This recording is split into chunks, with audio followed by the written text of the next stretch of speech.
Okay.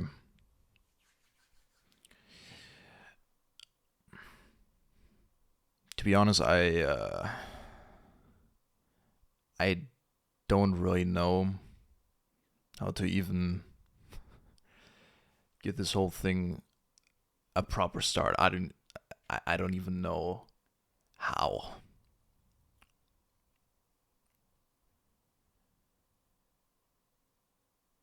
You can already read it in the title, but and well, for the ones that are inside of the DC, have probably already seen it as well. Well, at least for the ones that haven't turned off their notifications, because some people do. I can't blame you, especially if you're in like 27 different servers, man.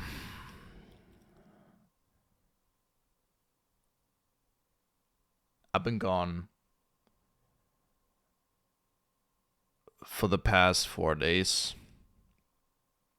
No, 5 days now. It's actually, well, just turned to 12 a.m.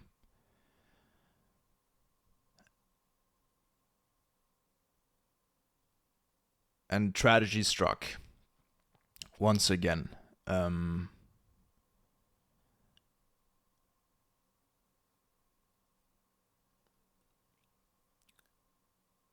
and I did think that the other things that happened in the last 12 months, in the last year,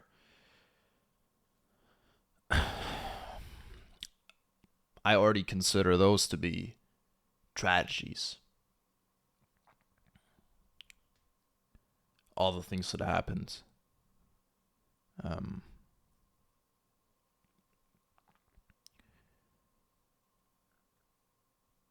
but it doesn't compare even remotely, even remotely to what happened 4 days ago. Well, 4.5 days ago.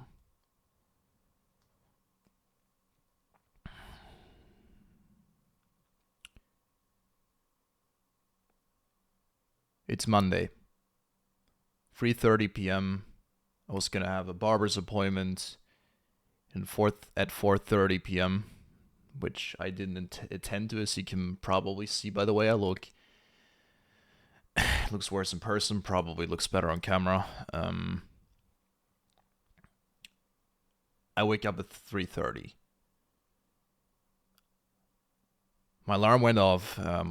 My dad called me, told me to wake my mother because she originally planned to um,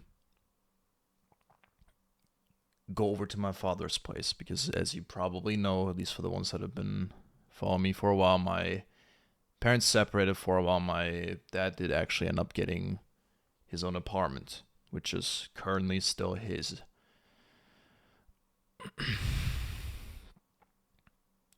So my alarm goes off. He calls me at the exact same time. I literally wake up with the alarm and then I see his call. I pick up the call. Um,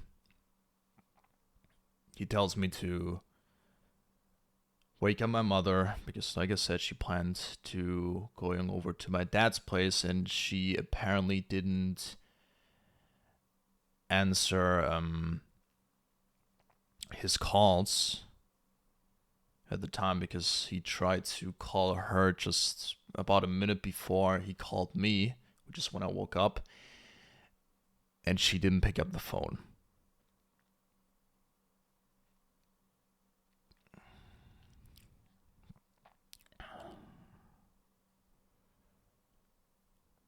So I woke up, spent around 15, 20 minutes just checking all the messages, checking socials for a few minutes.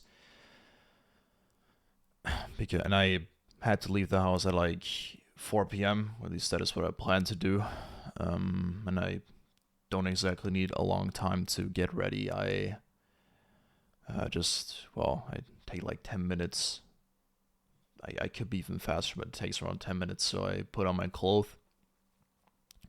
put on my trousers, I put on my jackets, my jacket, my hoodie, my socks, and I put my phone in my pocket, my earbuds in my pockets. I get my wallet, my keys, and then put them in my back pocket.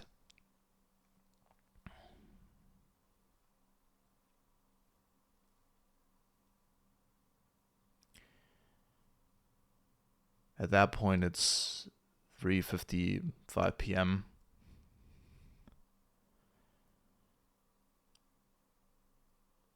And then I went to go and take a piss real quick, of course. And then at 3:56 p.m., I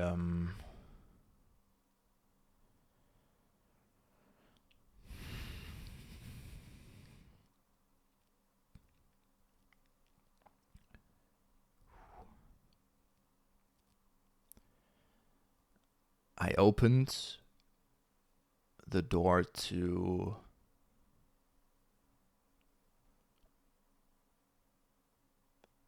my mother's bedroom. I opened that door at 3:56 p.m. Only slightly, because remember my dad told me to wake up my mother because he thought that she was still sleeping.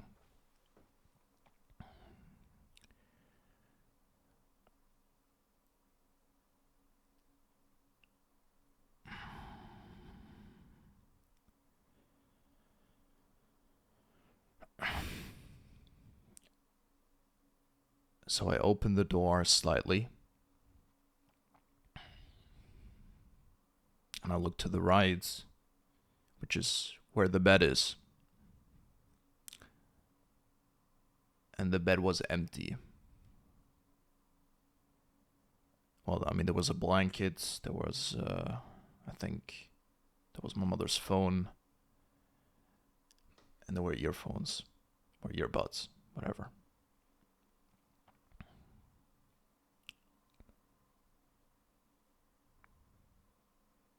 But my mother was not in the bed.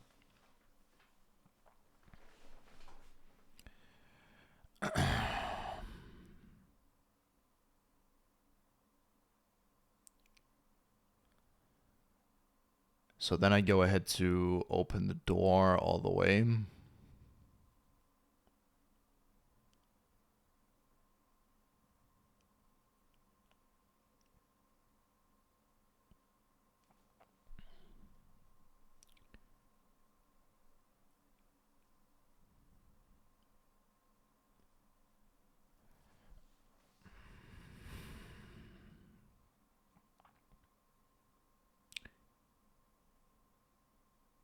And I saw my mother on top of the heater, kind of sitting there, or at least that is what I thought I saw.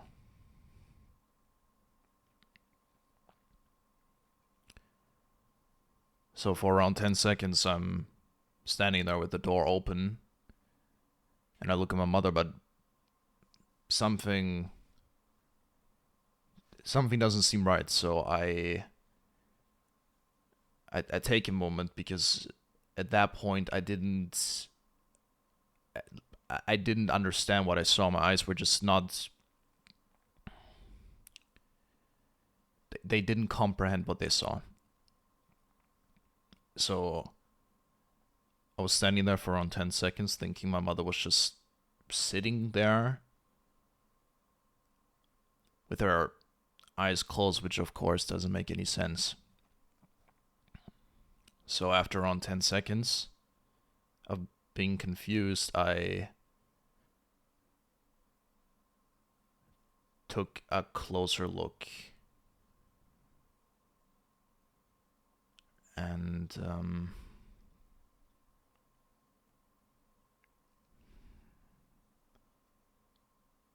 something was wrong with her legs. because they weren't white, normal skin color like they should be. They were black.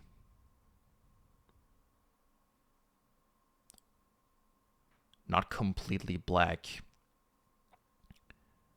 but there were spots starting from her toes all the way to where her hip is.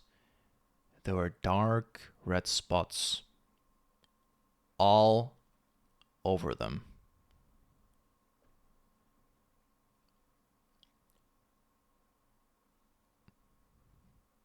And then I was thinking to myself for a second, okay, well, she already had those kind of spots before, but they were like all over, well, her lower body half. But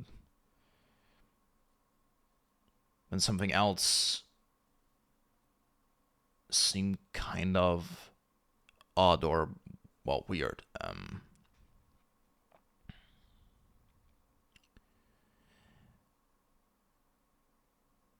Because for some reason the heater, or like, well, part of like the top of the heater was wet, and the floor was also wet right below where she was sitting. And then my eyes went to her head.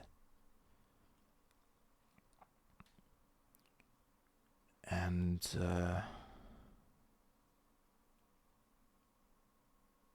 then I see that rope, if you can call it a rope, the thing that you use to pull down blinds or pull them back up. That thing that you pull up or down, depending on whether you want to have the blinds up or not. And it's like connected to the ceiling part where that, well, rope blinds thingy is attached to. And it's like, it's kind of, I thought that it was connected to her head.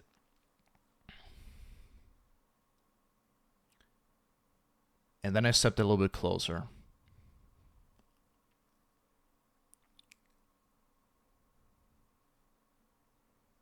I stepped a little bit closer. And then I saw how the middle part of her neck was completely strangled together.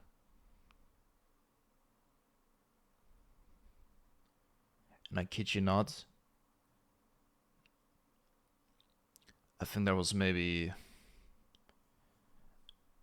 I was gonna show with my hands, but there was not a lot of space for her neck. And then I see the spots where that rope was attached to. And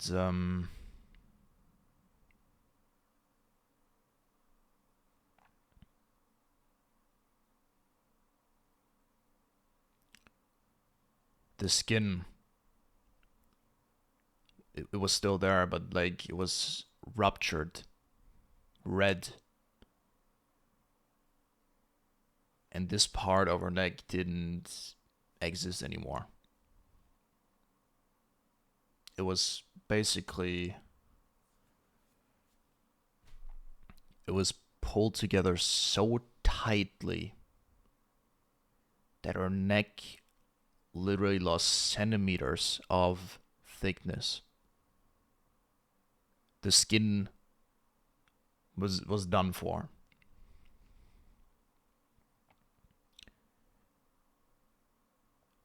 So in that moment, I just realized what happened. My own mother, while I was at home sleeping just one room next to her. Just hanged herself.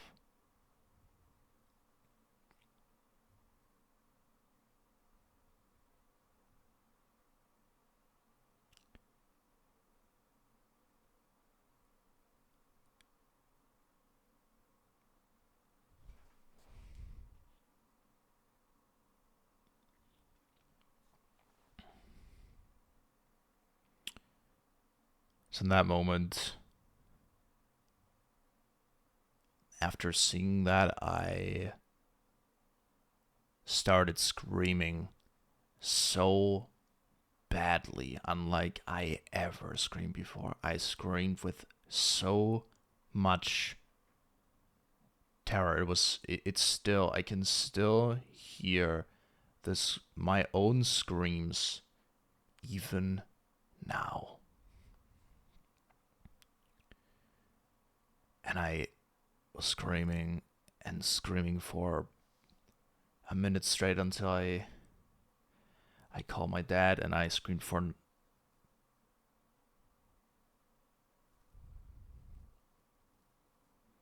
another 2 minutes while I was on the call with him. I tried to somehow tell him what has happened. I somehow tried to tell him while being in that shock state and kind of just screaming everything out.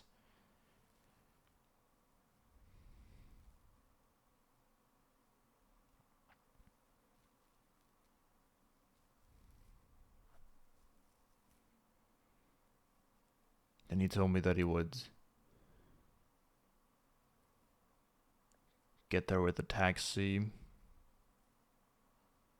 as fast as possible. I was already able to hear the crying like sound that you have when you try to talk but you're also crying at the same time. I heard that in his voice where he was saying, okay, I'll get there as fast as possible.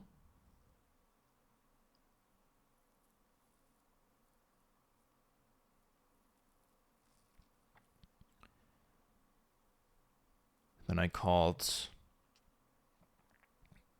the emergency services immediately after that, and I told them address, name, what has happened. I kid you not, within 10 seconds. Without mumbling, I literally just told them straight up what happened, where it happened.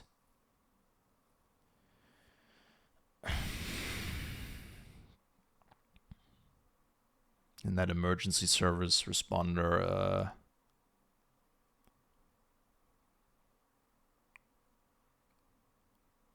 told me what to do, asked me if I can cut her down. So I went to my room and I still had a cutter knife from my job, and I used that to cut like the upper part of the rope that was attached to the ceiling. I cut that down. And the blinds immediately just fell down because the body of my mother was basically the weight that was keeping them down. Up, sorry, not down. And they immediately fell down.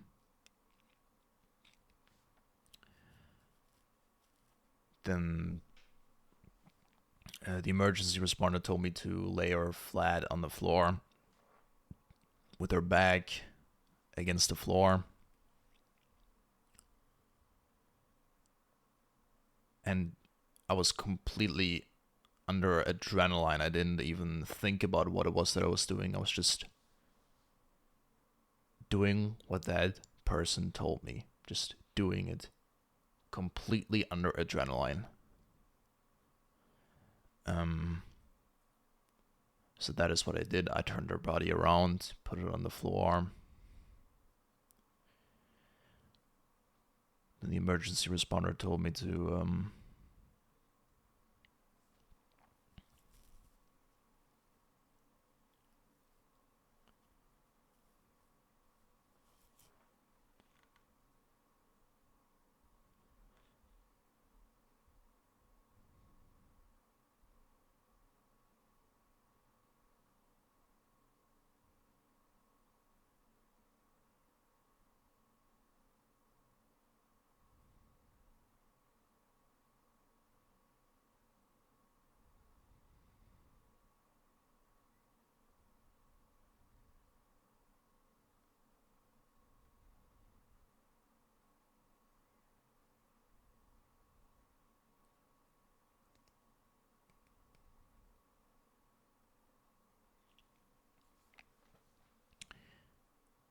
Told me to put her on the floor. So I did. Then he told me to free the upper half of her body of like any clothes that she had on. She barely had anything on. I can't even really remember what it was. She was wearing like something black. I cut it off. And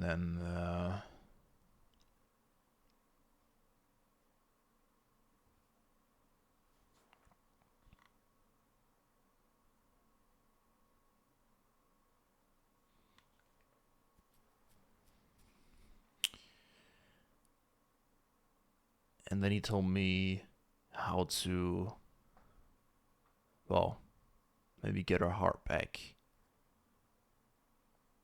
How to maybe get her heartbeat back, and he told me where to position my hands and in what motion I had to push, like on her chest, and where I had to place them as well to try and get a heartbeat back. And I did that for around a minute straight. By the way, that entire thing, me cutting her down, putting her on the floor, freeing her of the clothes that she still had on, like while I was covering her upper body, I did all of that within 3.5 minutes.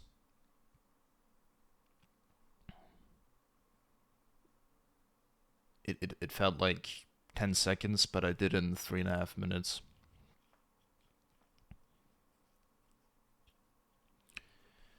Because I was looking, I remember looking at my phone with the where the emergency responder was, like, it just said emergency number, and then it like displayed the amount of time that already passed in the call. And it was 3 minutes and 32 seconds or 33 seconds. I know that because I was looking at the phone, and then I already saw there were so many. There was so much. There were the ambulance. There was an ambulance. There was so many police cars. There was so much. I think there were like in total there were like 12 or 13, maybe even more, maybe 14, 15 policemen, and the first responders. There were so many.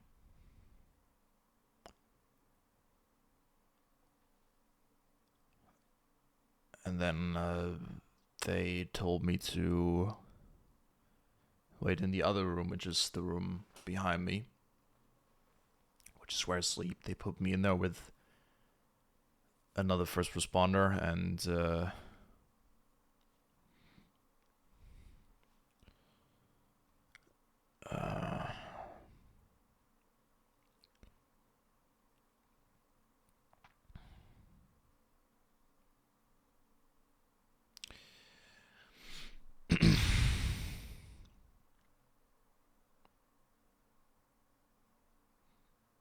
they kept me in there. And then I already saw in the background they closed the door, but then they already started putting down the machinery and all kinds of different things. There was a moment where I genuinely believed that she was still breathing, because the moment when I removed the rope that was strapped around her neck, when I removed that, there was like, I heard like heard like a gasping kind of noise. But that was only because her airways were completely blocked off, and when I did that, there was just air coming back out of them or through them. I don't really know.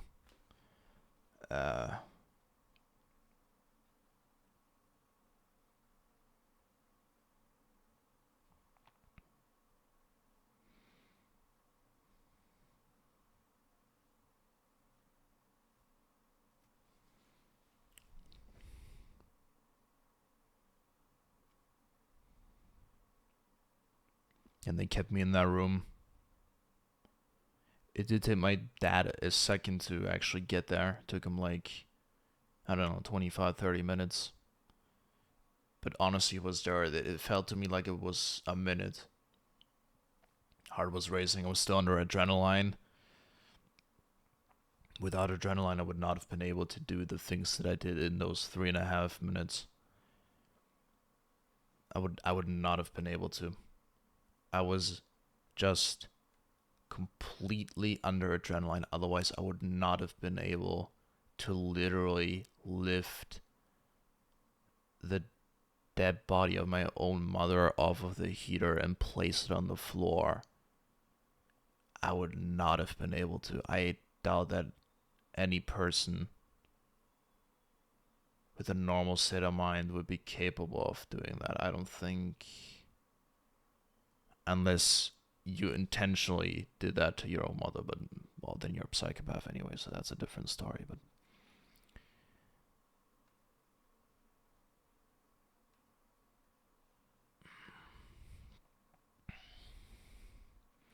so then some time passed by.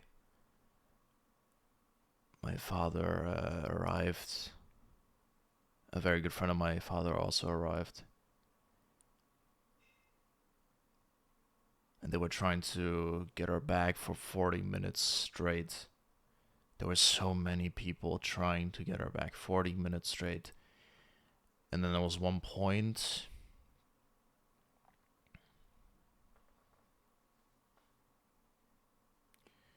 where there was a doctor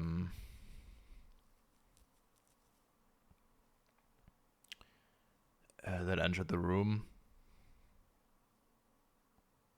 My dad was also shaken throughout the entire thing.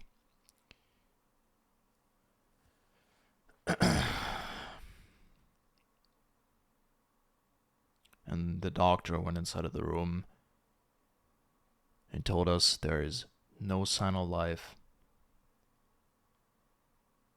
And then he told my dad that he needs to make a decision on whether or not we should let her go. Because even if they got her back, she would have been severely disabled, because at that point her brain was denied all oxygen for 40 minutes.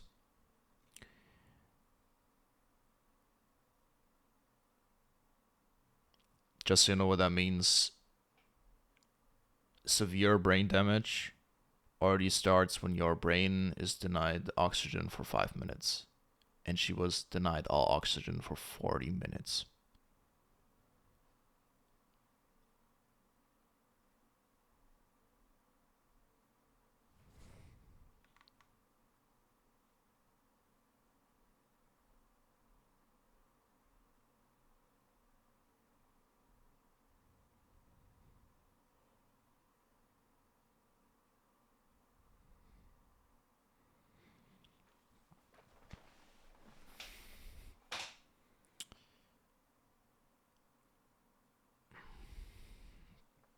And then my dad said that that we should let her go.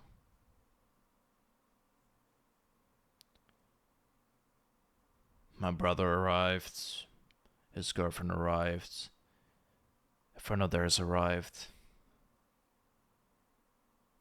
There were so many policemen. There was also a mental health supporter that barely did anything. I just told him what happened. He was like, yeah, I know. I don't know, he was completely useless.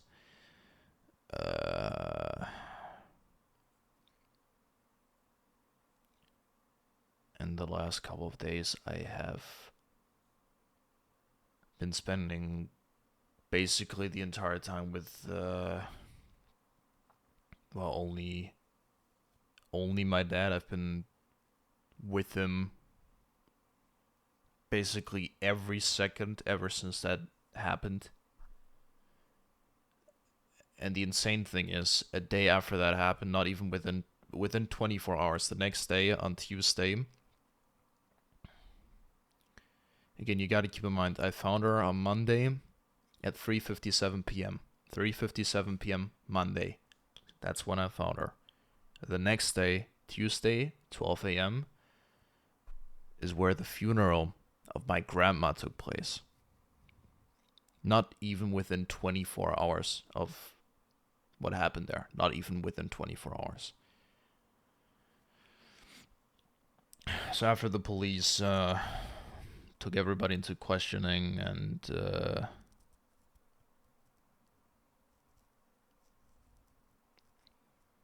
after they transported the dead body of my mother out of that building, everybody left the apartment. The room was sealed off. It's now, well, it's not sealed off anymore. It still is, but my brother just received the key, I think, 10 hours ago. We're gonna open it up on Sunday. The smell is going to be, we already got a warning, apparently, of how bad it would smell in there.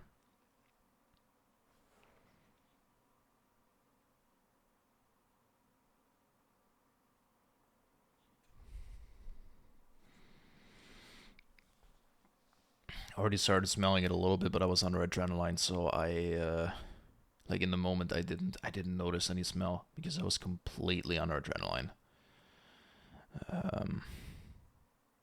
If you go towards the door and actually like put your nose up to the door, you can smell it a tad bit. But right now the door is sealed up, but we did get the key for the lock, so we can open up the door, and we're gonna open up the door on Sunday. But yeah, then on Tuesday, 12 a.m., where the funeral was planned, I went there together with my dad, and that night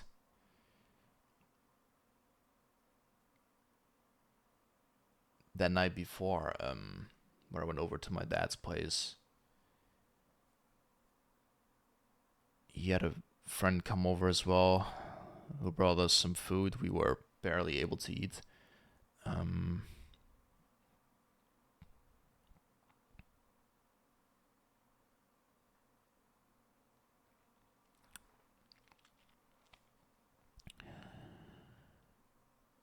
And then I was over at my dad's place for the first time as well.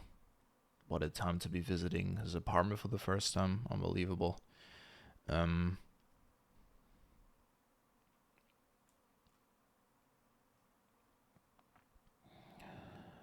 we slept there on the mattress because he still didn't fully set up his apartment because my mother was making the impression that she was gonna take him back, which she did kind of until what happened, and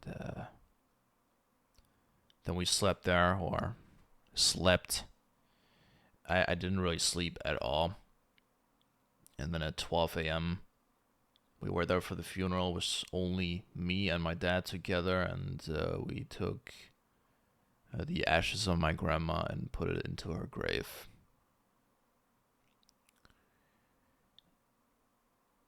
And we did that together because my dad was unable to really hold her ashes properly because he was shaking so much.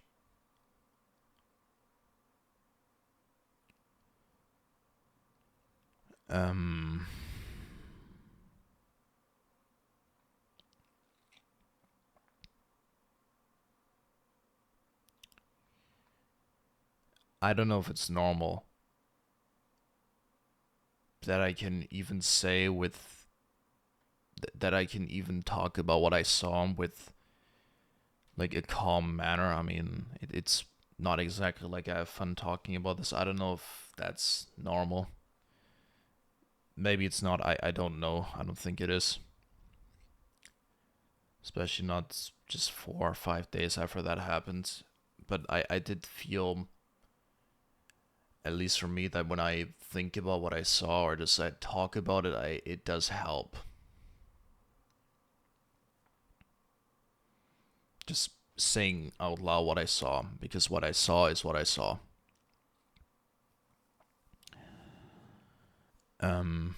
So yeah, then the days pass by. Well, the days. I mean, it's been 4 days since that happened. We had a meeting, with my brother and his girlfriend. We talked about a few things. We planned how things are gonna go with the ashes because my mother has a part of her family in Russia, and we already planned out how parts of her ashes were gonna be here and parts of her ashes in Russia. But yeah, I mean, I don't need to go into all the details. That's not really important for you. Just interesting because I didn't even know that he could legally do that. Well, I mean, there's laws for everything, like every situation, but it does make sense that that is a thing. But yeah, I've been spending every second with my dad, really. Every second. We slept in the same apartment. We did not leave each other's side even for a moment. Tomorrow we're gonna go grocery shopping. We're gonna do we've been doing normal things for the past days as well, and I think that is very important. But I've not been able because I'm also insanely tired right now most of the time. I have been able to sleep for the past 2 days relatively well as well, actually. Like two nights ago I did have a nightmare at first, but then I did manage to somewhat fall asleep. Um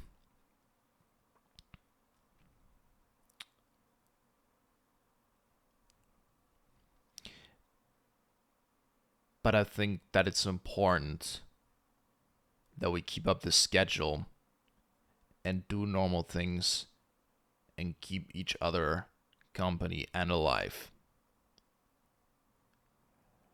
Um,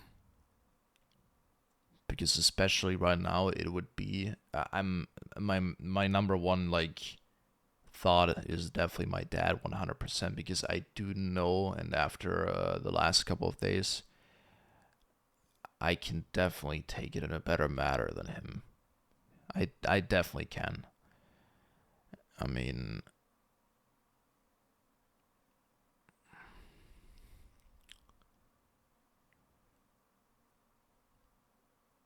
of course, that is not really something that you should be well happy about. That you have a little bit more of a psychological endurance than somebody else when something that tragic happens. But I'm very glad, and I know that sounds insane, but I'm glad that I am the one who opened that door and saw my mother in that state. I'm glad that it wasn't my dad. I'm glad that it was nobody else because I would never want anybody at all, not even the worst criminals, not even the worst people, to see what I saw. I do not want anybody to see that. Because that is a sight so absurd and so it's so gruesome. It's so cruel. It's insane, really. And it really was a perfect representation of how my mother was in her last couple of weeks because she was not herself anymore. And she was a great mother for the first 10, 11, 12 years of her life. Even after that as well, that's just kind of where like that time started to happen, where they started consuming drugs and alcohol, and that is where the downfall began. But she was a good mother and she was a good person as well, absolutely. She was just very mentally sick. But you guys already knew that. It's just when you're in that situation where you are seeing a person go down like that. I didn't actually know of everything. She did try to hide a lot of the things that she said and did from me. I'm not going to go into detail because that is a little bit too private. I already told you guys a lot. I one thing that was important to me, I wanted to let you guys know what I saw. And I looked death itself straight into the eye, and that is the most horrifying thing ever. There are natural deaths where people die of old age. That's normal. That happens. That is the course of life. It is, well, not exactly something to be happy about, but it is the course of life. It's what happened to my grandma. It's what happened to my grandpa. They both died of natural causes. They died of old age. And those deaths don't really have that big of an impact. It's what happens. Those things happen. My mother, on the other hand, she was 50, and she still could have witnessed a lot of things. But now that cannot happen. There is no more way for her to be there and see what her children will become in the future.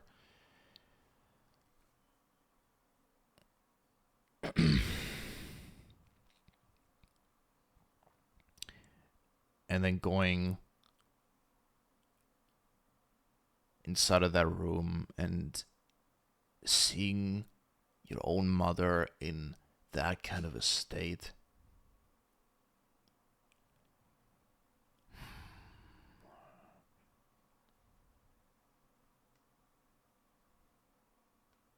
I really hope that none of you guys, I don't care who you are or what you did, man, like, seriously, not even the worst of people deserve to see that, man. I mean,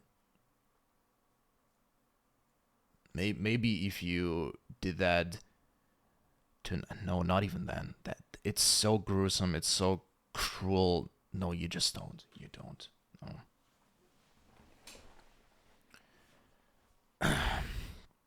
And one thing I also want to say, I do want to say one thing.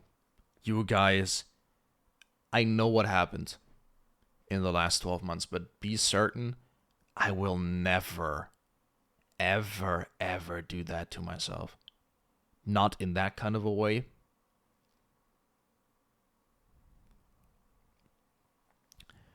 Not in any other way. No.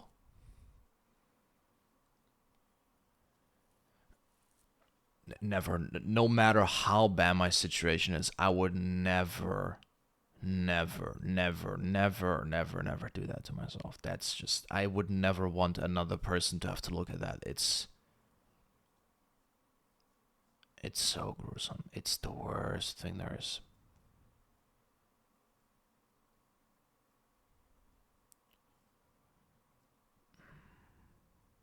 It's so bad.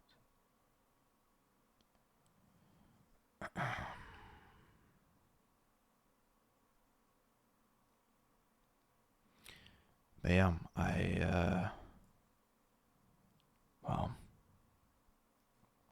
I'm glad that I managed to talk about this, and for sure this is gonna follow me for some time to come. Again, I'm more worried about my family and the people that were connected to my family. I'm more worried about them than me, really, because I know that I know it's gonna have its effect. Absolutely, yes.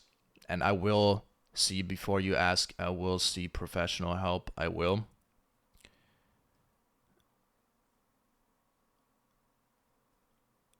But I do have to say that I'm doing that more kind of for others to not worry as much.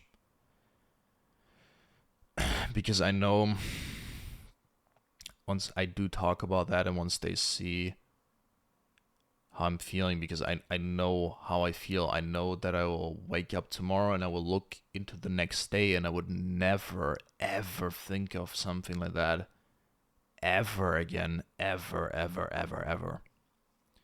That's why I know that they won't really keep me for that long, because I know, or I know myself, that I will continue, and I have goals, I have priorities. I myself as a person, I do some crazy shit here, yes, but that is just what I do. That's what I love doing. I know that in myself, that I'm a healthy person, with a strong mindset and a strong personality and character. I know that. But yes, I will see professional help. I will.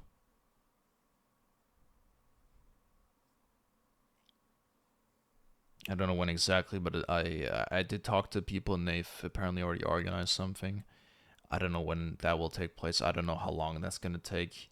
Um, but yes, I will. I will.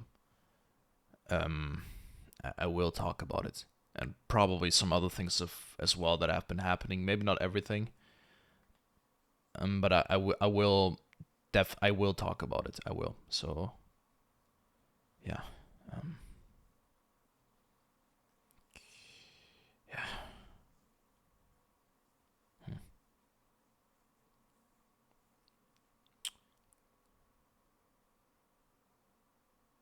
Yeah.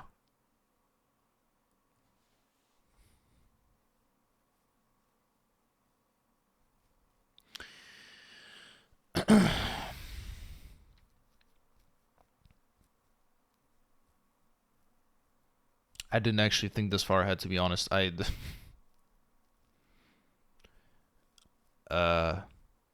I'm not gonna lie. I was kind of scared to sit down here and do this. I was, but I'm glad that I did.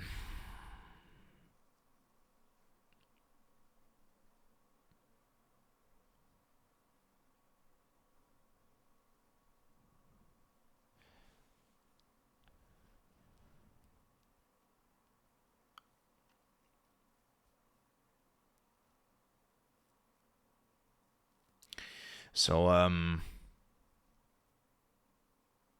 when it comes to the future of how things are gonna go here,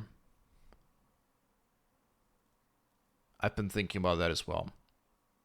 With some of the time that I did have, I've been thinking. I've been thinking about the God Run 3. I've been thinking quite a bit, and I'm not gonna lie to you. I still want to do Elden Ring hitless. I definitely I do have to finish that definitely, but I'm not gonna lie. I do not know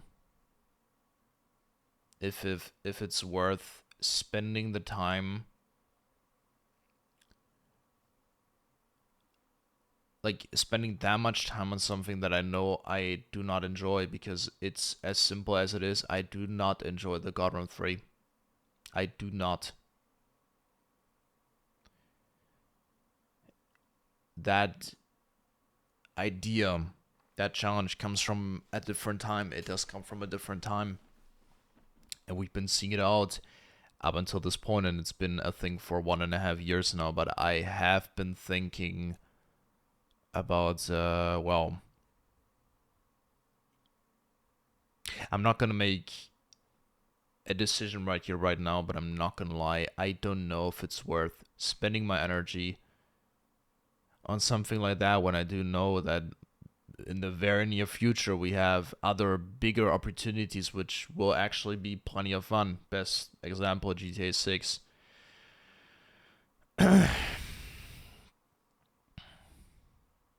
I'm not really sure on how that's going to continue.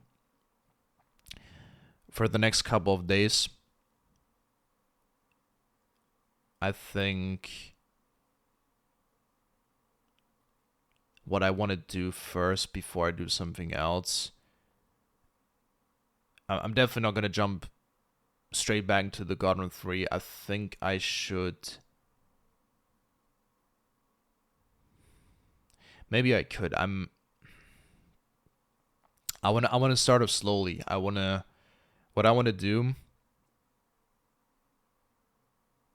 I think I'm just gonna end things here after I'm done with the whole talking thing. Don't worry, I'm gonna talk to you guys in a second as well. I just want to let out the thoughts in my head here for a second. If some of you just joined in, I'm gonna upload the important part of what I said here today on the YouTube main channel anyway, and the VOD channel is there as well. So you can rewatch it or just literally go back to the stream VOD. You can do that as well. Um,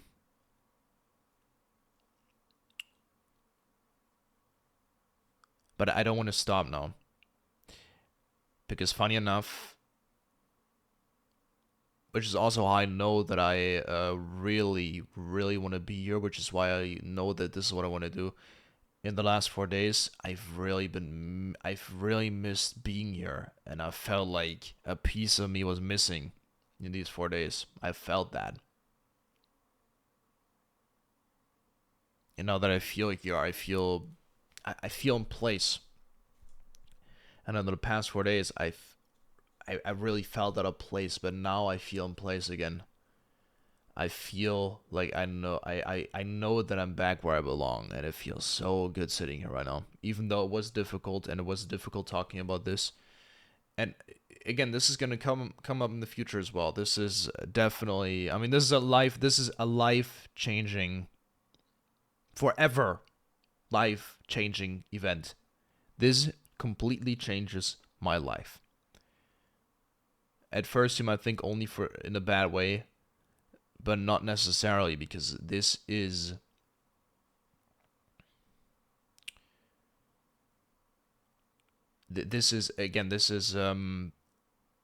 a point in time where, at least, I don't know, maybe it has something to do, and I do not mean to glaze myself in any way. Maybe it has something to do with my psychological strength, but I think I can use this as a way of coining myself even more.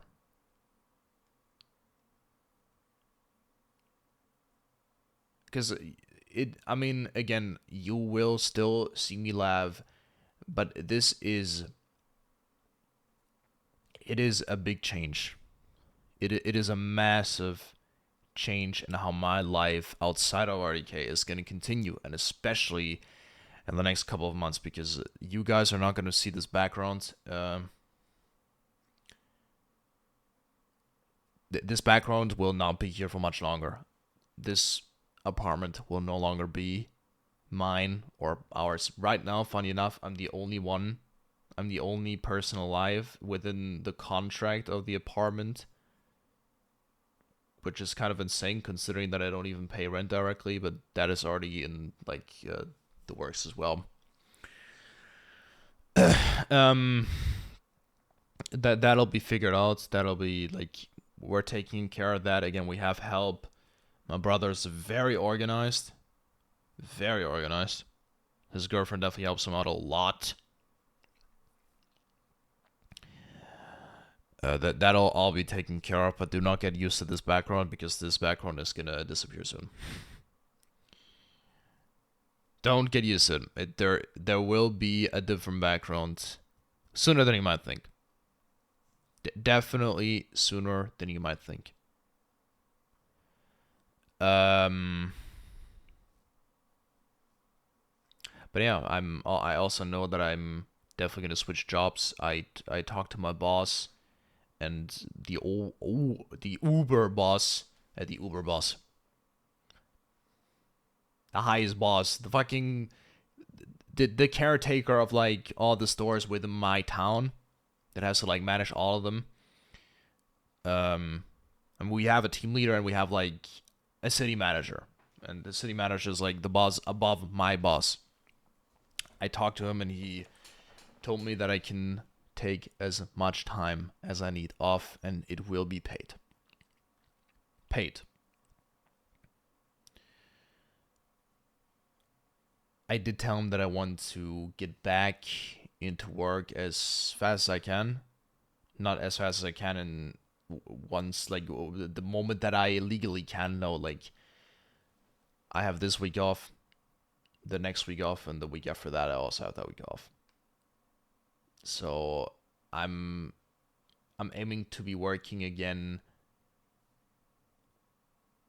somewhere around the start of November. That is where I aim to work again, and I think I will be able to. But yeah, for the next couple of days, I definitely don't want to be doing anything alone while I'm here. Because, bro, seriously, if I'm gonna do a fucking if I continue with the Gauntlet 3 now, bro, if I go into one more Elden Ring attempt with those 45 minutes of just running, bro, I was gonna say something and I'm not gonna say that now. Do not say that if I say that I was gonna say something that I have to say because that's a rule. Do not say that. Trust me. It's better that I don't say it.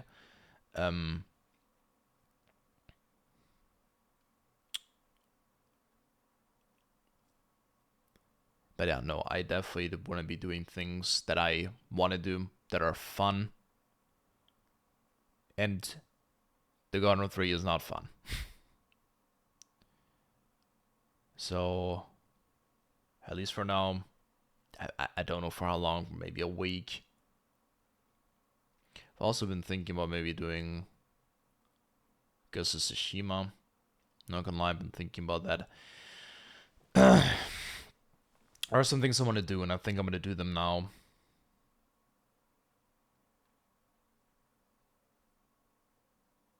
Yeah.